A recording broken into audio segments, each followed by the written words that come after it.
राहुल राज, बैचमोली चौक, समस्तीपुर। ये श्री राज आँख मारेला बुढ़ुआ मुस्का मुस्का के, आँख मारेला बुढ़ुआ, आँख मारेला बुढ़ुआ मुस्का मुस्का के, कुर्सी के आगे पीछे मुस्का के, आँख मारे है नूनू मुस्का मुस्का के, आँख मारे है बुढ़ुआ, आँख मारे है बुढ़ुआ मुस्का मुस्का के।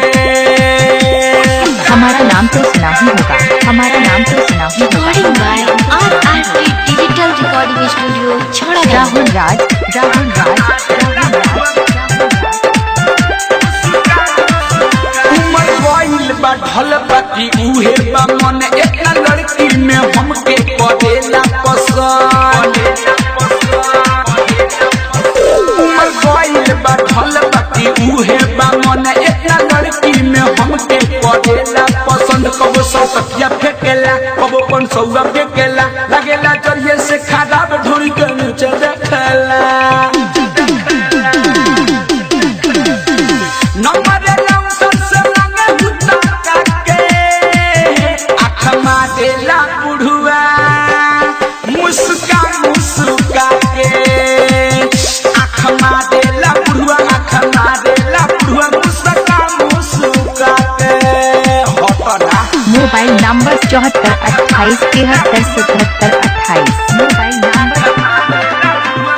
राहुल राज, बैचमोली चौक, समस्तीपुर। राहुल राज, बैचमोली चौक, समस्तीपुर। राहुल राज। दादे मुँह में न बाला थी धैले बहात, राइटर मिठू मिसाइल चढ़ल जाता माथे। दादे मुँह में न बाला थी धैले बहात, राइटर मिठू मिसाइल चढ़ल जाता माथे। उठा के मारे ढेपा हो संगी अशोक अलबेला हो, सुपारी टिंकू सुबदवा के रहता इह जमेला हो।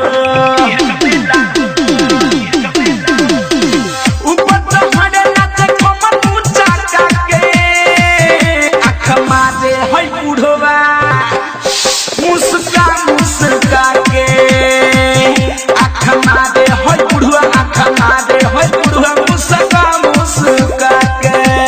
सुधर जा। Mobile number 7428737728।